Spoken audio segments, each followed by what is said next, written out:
마가복음 1장 12절 13절입니다. 같이 읽습니다. 성령이 곧 예수를 광야로 몰아내신지라 광야에서 40일을 계시면서 사탄에게 시험을 받으시며 들짐승과 함께 계시니 천사들이 수종들더라. 아멘. 지금 온 교회는 사순절을 보내고 있습니다. 사순절은 그 어느 시기와는 달리 우리의 마음을 정결하게 하고 또 주님의 오심과 또 행하심을 돌아볼 수 있는 영적인 시기입니다. 신앙의 게으름을 벗어버리고 새롭게 태어날 수 있는 좋은 기회인 만큼 우리 모두가 이 사순절에 하나님 앞에 나아갈 수 있기를 바라봅니다. 마태복음 1장에는 긴 족보가 나오고 2장에는 예수 그리스도의 탄생 과정을 설명을 합니다. 여기에 반해서 마가복음에는 이러한 기사가 전혀 없어요. 복음서 중에서 마가복음이 가장 먼저 기록이 되었습니다. 주후 67년경에 기독교의 박해가 극에 달았어요. 기독교의 박해는 약 10대 박해가 있습니다. 1대 박해가 네로 황제부터 시작을 하죠. 그리고 마지막 디오클레티안 갈레리우스로 해서 10대 박해가 끝납니다. 300년에 걸친 이 박해 동안에 기독교인들은 지하로 숨고 그 다음에 도망을 다니거나 이 절박한 상황 속에서 그런 박해를 받는 이 상황 속에 쓰여진 책입니다. 이 마가복음은 네로 황제 제1대 박해가 시작되던 주후 64년부터 박해가 시작이 되었는데 이 67년경 네로 황제의 그 박해가 극에 달았을 때에 기록된 책입니다. 그래서 고통, 고난당하고 박해받는 사람들을 위해서 쓰여진 책이 이 마가복음이에요. 그 시대와 상황을 우리가 돌아보면서 마가적인 관점에서 오늘 이 말씀을 함께 나누고자 합니다. 예수의 탄생과 족보에 대해서는 이야기가 없을 만큼 이 마가는 굉장히 긴박했어요. 그래서 1장 1절에 보면 하나님의 아들 예수 그리스도 복음의 시작이라 바로 족보 생략하고 탄생 생략하고 바로 그냥 하나님의 복음에 대해서 바로 이야기합니다. 얼마만큼 긴박했는지 알 수가 있는 것이죠. 예수 그리스도는 공생애를 시작하시면서 요한에게 세례를 받습니다. 그럴 때에 하나님께서 이렇게 말씀하시죠. 너는 내 사랑하는 아들이요 내 기뻐하는 아들이라. 하나님의 인증을 받습니다. 그리고 그 인증 후에 예수 그리스도가 시험을 받죠. 저자인 마가가 누굽니까? 예수님의 12제자가 아니죠. 12제자는 예수님과 함께 근거리에서 같이 동고동락했던 자들입니다. 누구보다도 한 알의 말씀이라도 더 깊이 들었고 깊이 새겨들었던 이들이 12제자지만 마가는 12제자가 아니에요. 그래서 이 마태나 누가는 정확하게 예수 그리스도께서 어떻게 시험을 당했는지 어떤 골자로 시험에 임했는지 기록이 되어 있지만 마가는 그렇게 기록은 되어 있지 않습니다. 그러나 같은 내용이지만 일치한 기록이 없이 살짝 스치면서 예수 그리스도께서 시험을 받았다라고 기록을 하고 있죠. 12절에 보니까 성령이 곧 예수를 광야로 몰아내신지라 그랬어요. 자, 우리가 들은 풍울로 오해를 하고 있는 것이 사탄이 예수를 광야로 내몰았다라고 이해하는 경향이 있는데 성경은 성령이 예수를 광야로 내몰았다라고 분명히 이야기하고 있습니다. 성령이 곧 예수를 광야로 몰아내신지라. 예수에게 성령이 임하니까 그 성령의 충동, 그 내적인 충격이 강하게 임하니까 예수님이 내몰린 거죠. 어느 날 직장 생활 열심히 하시는 분이 성령의 충동을 입는 거죠. 내적인 충격을 받으니까 이렇게 살면 안 되겠구나. 내가 여기서 살면 죽겠다. 직장을 포기하는 분들이 있습니다. 무엇인가에 붙잡히니까. 바로 심령 속에 성령 충만이 임하니까 내몰리는 거죠. 예수님이 성령의 임함으로 광야로 몰립니다. 우리는 예수님처럼 우리 크리스찬들이 이런 삶을 살아야 되는 거예요. 성령의 충동이, 내적 충격이, 예수의 강건하심이 우리를 세상 속으로 내모는 겁니다. 저와 여러분은 성령의 충동에 의해서 세상으로 내몰리는 거예요. 세상에서 타협하는 것이 아닙니다. 주님께서 우리를 몰아가시는 거죠. 우리 안에 성령의 내적 충동이 없으면 우리의 자아가 팽배해지는 거죠. 내 자아가 강해집니다. 그래서 세상과 강권적으로 타협하는 거죠. 그렇게 되면 하나님의 뜻을 저버립니다. 성령이 온전히 내 안에 계시고 그 성령의 상태가 영적인 예민함으로 작용할 때에 그때 우리는 내몰리는 것입니다. 반대로 성령의 충동이 없으면 어둠의 세력과 사탄이 내 안을 지배하고 그로 말미암아 혈기와 분노와 미움과 다툼과 나쁜 쪽으로, 멸망 쪽으로 몰아가는 것이에요. 제가 한국에 있을 때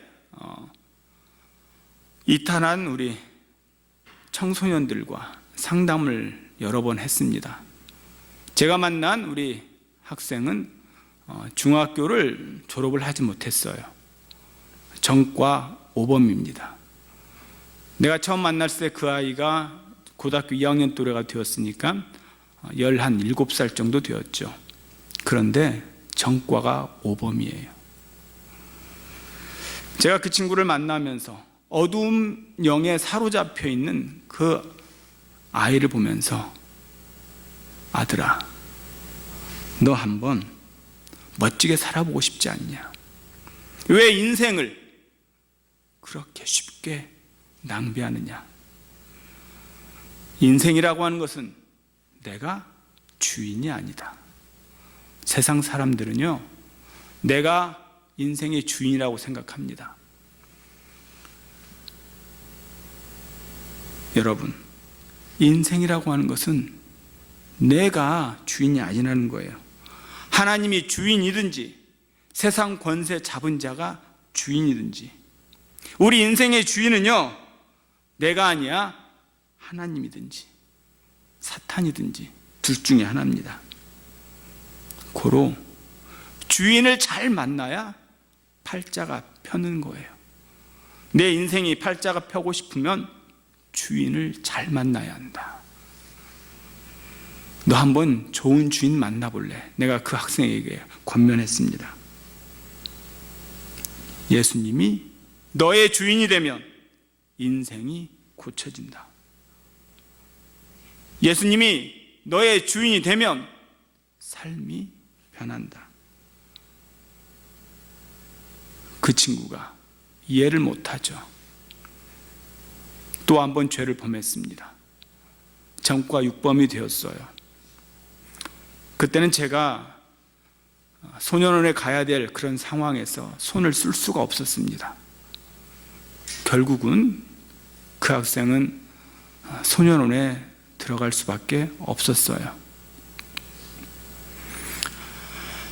인생의 주인이 내가 되면 실패합니다. 인생의 주인이 예수님이 되면 성공하는 거예요. 여러분에게 묻겠습니다. 여러분 인생의 주인이 누굽니까? 예수 그리스도입니까? 아니면 납니까? 이거 결정을 해야 돼요. 주인을 바꾸면 우리의 인생이 바뀌어지는 거죠. 오늘 성령에 이끌려 예수께서 광야로 몰아가셨습니다. 정확히 성경에서 몰아내신지라 이 말은 두 가지 영역에서 쓰입니다. 성령에 이끌려 내몰리는 것도 똑같은 단어요. 사탄에 의해 이끌리는 것도 똑같은 단어로 쓰여집니다. 자, 예수님의 내면에 지금 누가 충만해 있습니까? 요단강에서 올라오실 때에 성령님으로 충만하시고 내주하시고 성령의 은혜가 임하니까 그 성령이 예수를 광야로 내모른 거예요. 한글 성경으로는 도저히 해결할 수 없는 중요한 것이 있습니다. 마가가 이 글을 쓸 때는 과거의 일이죠. 후대에 썼기 때문에. 그런데 마가는 이 모든 동사를 현재형으로 씁니다. 과거 시제로 쓰지 않았어요. 몰아내셨다가 아니라 몰아내신지라. 에크발로, 과거 시제를 써야 하는데 과거 시제로 쓰지 않았다라고 하는 것이죠. 그러면 마가가 과거 시제를 몰랐을까요? 왜 마가는 이 과거 시제로 쓰지 아니하고 현재형으로 이 본문을 썼냐 이거죠.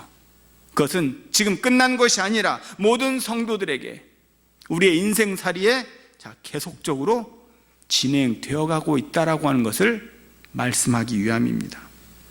더 많은 하나님의 백성들이 성령께 붙들리고 성령께 충만해서 내몰려야 된다 이겁니다.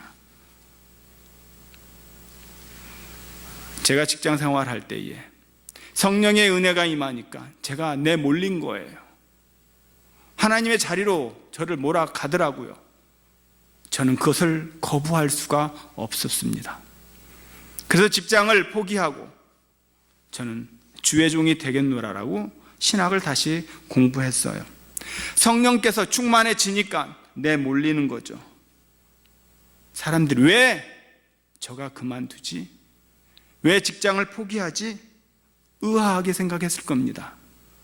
그런데 저는, 여러분들은 성령에 의해 붙들리는 인생이기 때문에 그 주인이 쓰시고자 하는 대로 내어드리는 거죠. 성령께 붙들리느냐, 세상 권세 잡은 자에게 붙들리느냐, 이것이 이 사순절 동안 우리가 강하게 결단해야 할 부분이에요. 그리 오늘도 우리 일상생활 속에 진행이 되어져야 합니다. 그게 현재형으로 쓰여져야 돼요. 그때 광야로 내몰렸습니다. 3절에 보니까 광야에 외치는 자의 소리가 있어 가로되 너희는 주의 길을 예비하라. 그의 길을 첩경을 평탄케 하라. 그의 길을 곧게 하라 그랬어요. 바로 이 광야로 예수께서 성령의 충동을 받아서 붙잡혀서 내몰리는 겁니다. 예수님이 등 떠밀려서 피동적으로 갔다라고 하는 것이 아니라 어떤 강력한 충동이 그를 제어하지 못하고 광야로 내몬 거예요. 이 내적인 충동에 의해서 예수께서 내몰린 광야가 어떤 곳입니까? 한적한 곳 광야, 헬라로 호 에레모스. 그런데 이 여기서 나오는 이 광야는 명사가 아니에요. 오늘 여기서 나오는 광야는 형용사로 쓰였습니다. 에레모스 토포스. 자, 질병이 명사로 쓰일 때는 병 이름이 됩니다. 그러나 질병이요, 형용사로 쓰이면 어떤 상태를 말하는 거죠. 암에 걸렸다. 이때 암은 명사입니다. 그런데 암적인 존재다 할 때는 상태를 말하는 거죠. 오늘 이 광야는 명사가 아니라 형용사로 쓰였다라고 하는 것이죠. 왜 마가는 이 광야를 포토스, 왜 형용사로 썼을까요? 마태와 누가복음에는 나오지 않은 그 비밀이 여기에 있습니다. 13절에 보니까 광야에서 40일을 계셔서 들짐승과 함께 계셨다 그랬어요. 출애굽기, 민수기 등을 보면요, 광야에는 뭐가 있다? 독뱀이 있고 독전갈이 있는 곳이에요. 죽음이 도사리고 있는 곳이 광야입니다. 다니엘서를 보면 광야는요, 사탄의 세력을 상징하는 곳이에요. 그렇다면 오늘날 광야는 어떤 곳입니까? 바로 우리들이 던져진 공간이 광야예요. 여기서 말하는 광야는 장소적인 개념을 뛰어넘어서 광야가 갖는 그 개념, 그 의미를 말하고 있는 겁니다. 광야는 어떤 곳이냐? 무서운 죽음이 우글우글거리는 곳, 바로 그곳이 광야라고 하는 것이죠. 그 죽음이 우글거리는 그 광야로 예수를 내몰아 간 겁니다. 이제는 한국에 외국 노동자들이 많이 들어와 있어요.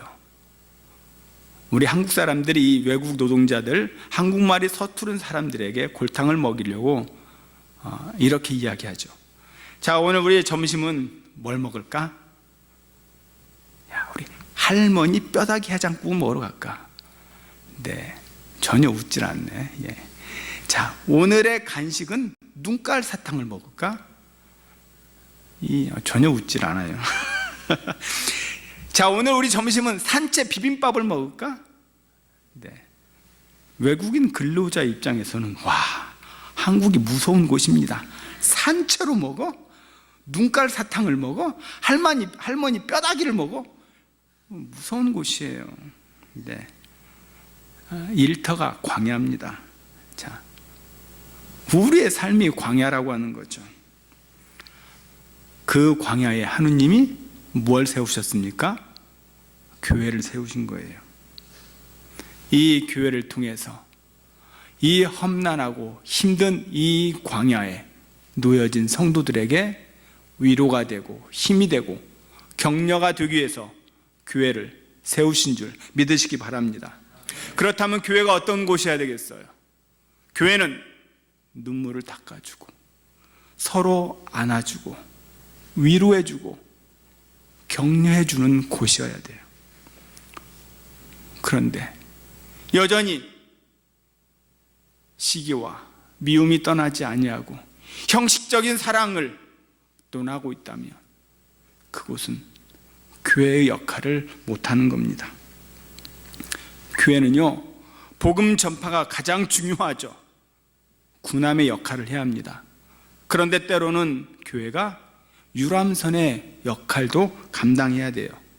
바른 전쟁을 수행하기 위해서 우리는 훈련이 필요합니다. 그래서 제자 훈련도 받아야 돼요. 전도 훈련도 받아야 됩니다. 양육 훈련도 받아야 돼요. 맨날 훈련만 받으니까 힘들죠.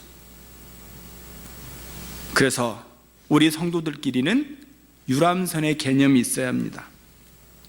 어떤 성도는 지금 때가 어느 때인데 유람선 타령하냐 그렇게 이야기할 수 있지 모르지만 교회는 군함의 역할도 해야 되고 유람선의 역할도 해야 합니다. 왜? 우리 모두는 육신을 가진 인간이에요. 피로감을 느끼는 자입니다. 목사인 저도 피로 현상이 올까요, 안 올까요? 물어본 내가 바보죠, 그렇죠? 네, 옵니다. 자, 그러나 주일 예배를 마치고 오늘의 설교의 말씀을 통해서 격려의 글을 주시는 분이 있는가 하면 이메일로, 전화로 오늘 목사님 너무 수고 많이 하셨어요. 이럴 때 저는 마음에 큰 쉼을 얻습니다. 목사로서 보람을 느끼는 거죠. 그들의 조그마한 격려가 저에게는 힐링이 되는 것이죠. 여러분, 교회는 군함의 역할도 중요하지만 중요한 축의 하나인 이 유람선의 역할도 있다라고 하는 것이죠. 그래야 거기에서 힘과 회복을 얻고 전쟁하러 나가는 겁니다.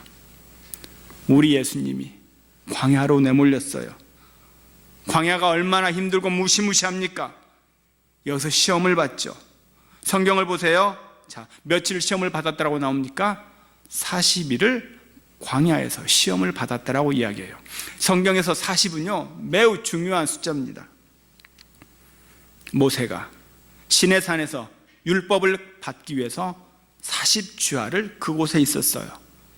모세가 이스라엘 백성들을 출애굽시키는데 40년이 걸렸습니다. 엘리야 선지자가 로뎀 나무에서 지쳐서 도망하는데 40주알을 도망을 쳤어요. 예수님이 40일 동안 금식을 하셨습니다. 이 40일에 중요한 의미가 있는 거죠. 근데 그 40일 동안 금식하고 나서 예수님이 광야로 몰린 그 광야, 거기는 오늘날처럼 규격화가 되어 있거나 질서가 잡힌 곳이 아닙니다. 잘 닦여진 곳이 아니에요. 말 그대로 광야에는 낯생입니다. 아무것도 없어요. 근데 예수님을 광야로 내모신 이유가 뭡니까? 성령께서 예수를 광야로 내모신 이유, 바로 거기에 길을 내기 위함이에요. 디모데후서 2장 15절을 한번 보겠습니다. 디모데후서 2장 우리 15절을 한번 찾아보겠습니다. 344페이지입니다. 디모데후서 2장 15절 한 목소리로 같이 읽겠습니다. 2장 15절입니다. 너는 진리의 말씀을 옳게 분별하며 부끄러울 것이 없는 일꾼으로 인정된 자로 자신을 하나님 앞에 드리기를 힘쓰라. 여기서 너는 진리의 말씀을 옳게 분별하여, 여기서 이 분별하다라고 하는 이 단어가 로마의 로마의 군대가 전쟁의 보급품을 군대에 파견할 때 그 길을 닦을 때 쓰는 단어가 이 분별하다라고 하는 단어입니다. 토목공사를 할 때 분별하다, 길을 똑바로 낸다라고 하는 의미가 담겨져 있는 것이에요. 바로 이 똑바로 길을 내는 거기에 예수 그리스도를 몰아간 거죠. 자, 그렇다면 그리스도인은 누굽니까? 아무것도 없는 곳에, 낯승인 곳에 길을 내는 사람이어야 돼요. 어디에다? 무서운 광야에, 이 살벌한 이 세상에 길을 내는 자가 그리스도인이 되어야 합니다.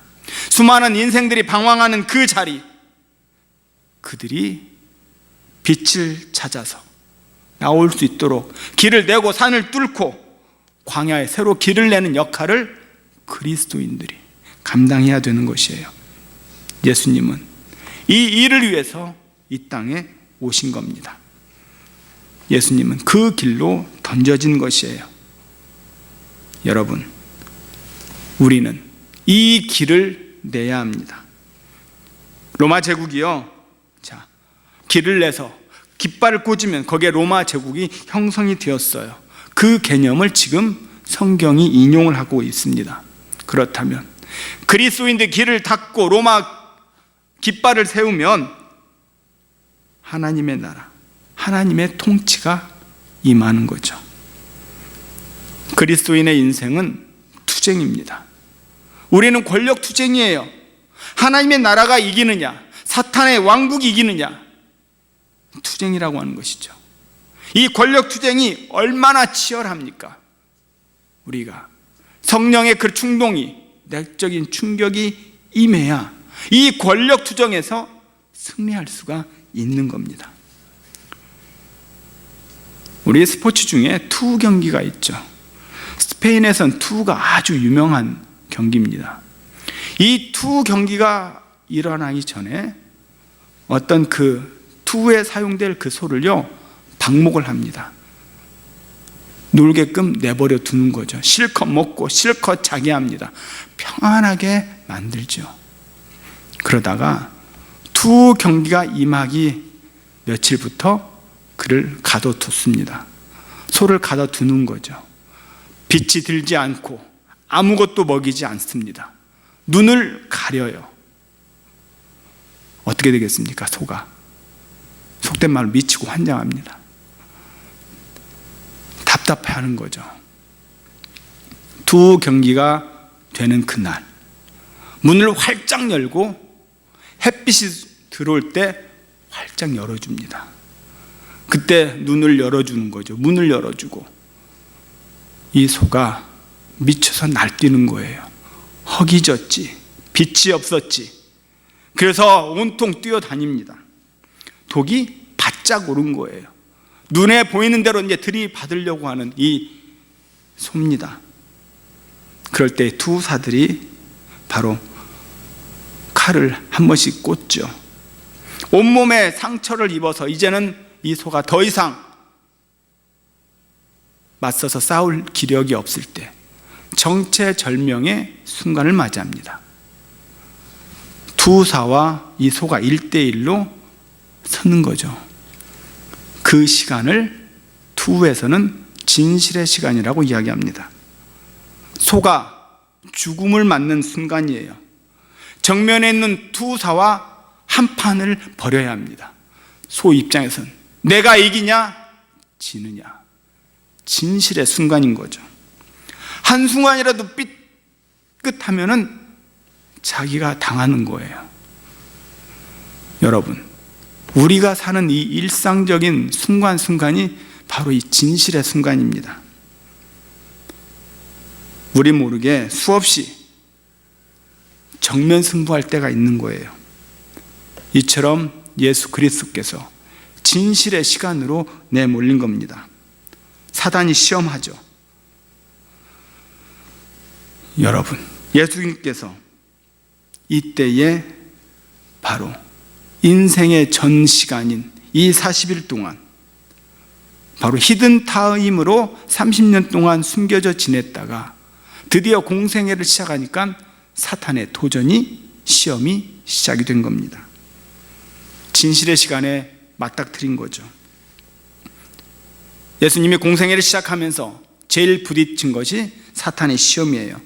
첫 번째 시험이 뭡니까? 마태와 누가에는 정확하게 기록하고 있죠. 이 돌들을 떡덩이가 되게 해서 먹어라. 40일을 줄이니까 얼마나 배가 고프시겠어요. 약점을 노린 거죠. 여러분, 저와 여러분에게는요 약점이 있습니다. 세상 모든 사람들은 약점이 있어요. weak point. 그 약점이 사단에게 노출되는 순간 우리는 바로 먹잇감이 되는 거예요. 예수 그리스도의 지금 위크 포인트를 사단이 노리고 있습니다. 자, 사단이 허기를 약점으로 시험에 들어오고 있는 거죠. 그 광야에 얼마나 많은 돌들이 널려 있겠습니까? 제 생각에는 예수님 보란 듯이 광야에 널려 있는 돌들을 향하여 자, 떡이 되라 하고 사단 앞에서 보여주면 얼마나 멋졌을까. 그러나 예수님은 자신의 능력을 쓰지 않았습니다. 하나님의 입으로 나오는 말씀으로 산다. 떡으로 사는 것이 아니라 하나님의 입으로 나오는 모든 말씀으로 산다라고 해서 이 시험을 이기죠. 여기에서 우리 기독교의 유혹이 있습니다. 말씀을 드리죠. 빵을 주세요. 성공을 말씀하세요. 이런 식으로 기독교의 복음을 왜곡시킵니다. 행복을 말씀해 주세요, 목사님. 어려운 설교 말고, 구원, 종말 이런 거 이야기하지 말고 우리가 듣기 좋은 말씀을 해주세요.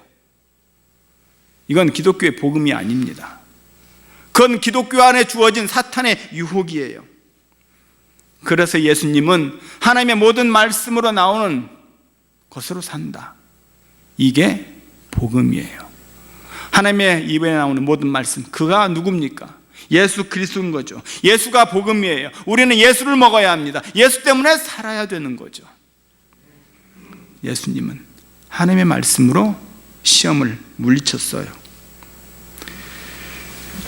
시험으로 시작한 예수는요, 마지막도 시험으로 끝납니다. 예수님이 십자가에 달려 돌아가실 때에 사람들이 뭐라고 시험합니까? 너가 하나님의 아들이어든 십자가에서 내려와라. 그때 예수님이 내려오셔서 보란듯이, 자, 로마 군병의 땀을 한번 후려치고 내려왔다 어쩔래? 그랬더라면 얼마나 폼이 났겠어요. 그러나 예수님은 마지막 죽음의 자리에서도 그 시험을 이겨내셨습니다. 여러분, 만약 예수님이 십자가에서 내려오셨다면 어떻게 되셨을까? 그 많은 사람들 앞에 내가 바보인 줄 알아? 이렇게 말했더라면. 그러나 주님이 묵묵히 십자가에서 달려 돌아가셨어. 왜? 바보처럼. 여러분, 우리는 바보처럼 살아야 합니다. 우리 성도는 바보가 되어야 돼요. 우리가 이 권세 잡은 세상 사탄의 힘에 무력으로 맞서서 싸우기에는요, 어렵습니다. 세상은 절대 설득당하지 않아요. 세상은요, 내가 어떠한 걸로 이야기해도 항복당하지 않습니다. 여러분 속지 마세요. 내가 어떠한 말로 위로하고 권면해도 세상은 눈 하나 깜짝하지 않습니다. 기독교의 그 역사의 유혹이요, 힘으로 증명하려다가 바로 무너졌어요. 십자군의 전쟁이 바로 무력으로 이기려고 하다가 그만 무너졌습니다. 세상은 쉽게 설득당하지 않아요. 여러분 전도해보서 알잖아요. 예수 믿으라, 믿겠습니다. 바로 나오지 않아요. 설득당하지 않습니다. 여러분, 예수님은 바로 십자가에서 바보처럼 그냥 침묵을 하셨어요. 우리가 사는 방법은 예수처럼 바보처럼 사는 겁니다. 예수가 누구에게 시험을 받았어요? 사탄에게 시험을 받았죠. 사탄이 한시적으로 왕노릇하고 있는 것처럼 보여지죠. 그래서 하나님께서 잠시 동안 사탄이 까불도록 내버려 두고 있는 겁니다. 문제는 한시적인 거예요. 그러니까 여러분 겁먹을 이유가 없습니다. 세상 권세 잡은 자가 지금은 판을 치고 있지만 한시적이라고 하는 사실이에요. 누가복음 4장 13절에 보니까 마귀가 시험을 다한 후에 얼마 동안 떠나니라. 마태와 마가에는 이 말이 없습니다. 그런데 누가복음에는요, 마귀가 얼마 동안 떠나니라. 무슨 말이에요? 아주 떠났다라고 하는 겁니까? 아니에요. 한시적으로 떠났다라고 하는 것이에요. 예수 그리스도 앞에서 일시적으로 떠났다라고 하는 겁니다. 광야에 사는 우리들, 계속 끊임없이 사탄의 시험이 몰려옵니다. 시험을 안 받는 것은 두 가지가 있어요. 내가 사탄의 지배하에 있다든가, 내가 마귀에 타협하든가, 아니면 죽거나, 둘 중에 하나입니다. 그 광야가 우리의 소명의 현장이 되는 순간 우리에게는 끊임없이 시험이 온다라고 하는 것이에요. 예수님이 끊임없이 시험을 받으셨어요. 요람에서 무덤까지 시험의 연속입니다. 시험이 없는 곳은 딱 한 군데, 어디? 공동묘지예요. 그곳에 가면 시험은 없습니다. 우리들 흔히 이야기하죠. 왜 나에게는 이런 시험이 많지? 이게 정상이에요. 내가 임한 시험 때문에 불평하죠. 왜 나에게는 시험이 끊이지 않을까? 목사인 저에게도 늘 시험이 있습니다. 여러분, 그게 정상이에요. 시험은 누구에게나 다 있는 것이에요.